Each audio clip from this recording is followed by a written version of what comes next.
안녕하십니까, 이상호입니다. 자, 오늘 여러분들께 특징주를 말씀드리기 앞서가지고 전반적인 시장, 코스닥 시장이 특히 좀 하락세가 크게 나타나는 그런 분위기입니다. 자, 이런 분위기 안에서 이제 코스닥에 대한 하락에 대한 이유를 우리가 한번 찾아봐야 될 것 같은데요.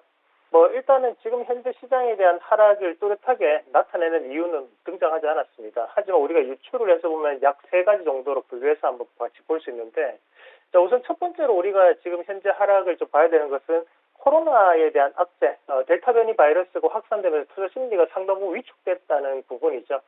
특히 이제 코스닥 시장 같은 경우에는 이 개인들의 투자 심리에 대해서 영향을 상당히 많이 받게 되는데요. 특히 개인들의 투자 심리가 지금 현재 상당 부분 위축되는 그런 양상이 나타나고 있다는 것이 이제 악재에 대한 부분으로 해석할 수 있고, 그 두 번째 같은 경우에는 중국과 홍콩에 대한 규제가 상당히 지금 강화되고 있는 상황입니다.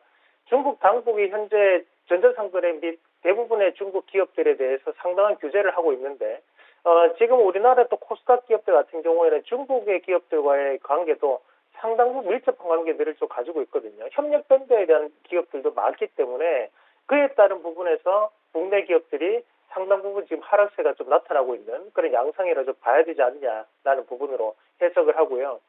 그리고 이제 세 번째는 국내 증시에 대한 이유가 좀 될 수 있는데요.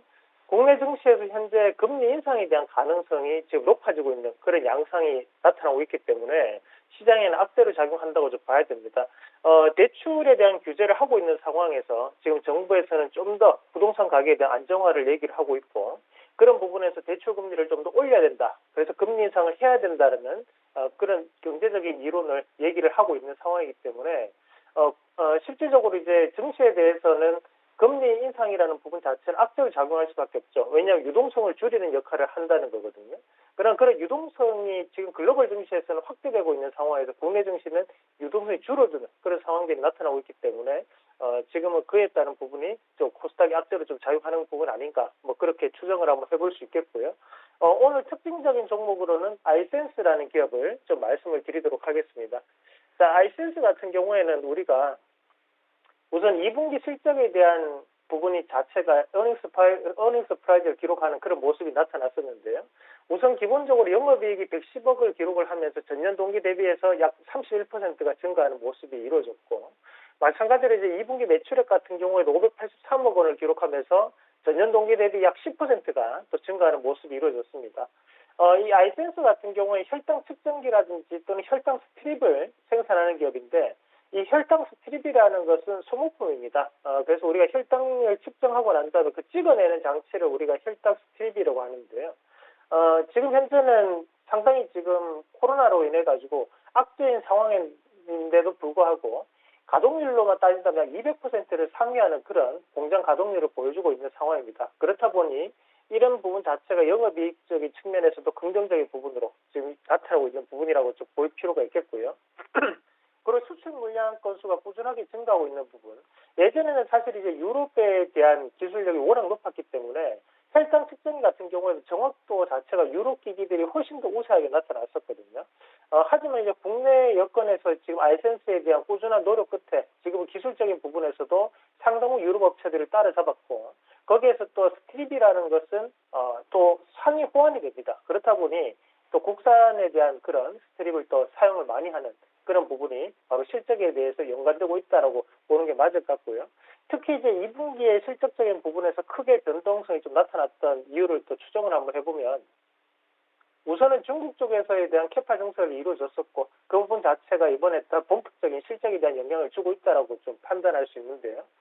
추가적으로 이제 최근 미국의 임상 보고서를 판단했을 때, 지금 현재 코로나로 사망하는 확진자 수 안에서 약 40%가 당뇨병 환자라는 임상에 대한 보고서 통계 내역이 있습니다. 그렇다 보니까 이런 당뇨병에 대한 부분 자체를 꾸준하게 관리해야 된다는 그런 분위기 자체가 나타나고 있는 것들이 또 이 아이센스에 대한 주가적인 변화라고 좀 판단을 하겠고요.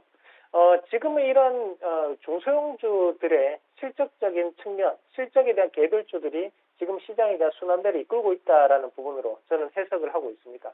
아이센스 같은 기업들도 장기적 관점에서 약 4만 원 밴드까지는 충분히 돌파를 기대할 수 있는 그런 여건이 형성되지 않을까, 저는 그렇게 판단을 하고 있고, 추가적으로 우리가 지금은 시장이 어차피 종목별 장사이기 때문에 이렇게 2분기 실적에 대한 개선이 이어질 수 있는 기업들, 개별적인 기업들에 대해서 좀 더 관심을 가져야 되지 않나라는 말씀을 좀 드리도록 하겠습니다. 특별히 이제 우리가 IT 기업들 같은 경우에도 삼성과의 관련된 기업들보다 우리가 뭐 지금 한미반도체 최근에 움직임이 좋았던 것은 결국 중국 쪽 업체와의 관계가 좋았기 때문이거든요. 그리고 뭐 오늘 MK전자라든지 또는 원익 QNC 같은 기업들도 결국엔 TSMC와의 좋은 관계를 유지하고 거기에 대한 실적적인 개선이 나타났기 때문에 주가적인 움직임도 긍정적이었다는 거죠. 그래서 이런 개별적인 실적주들을 조금 더 찾아낼 수 있는 그런 안목이 좀 지금 시장에 필요하지 않나.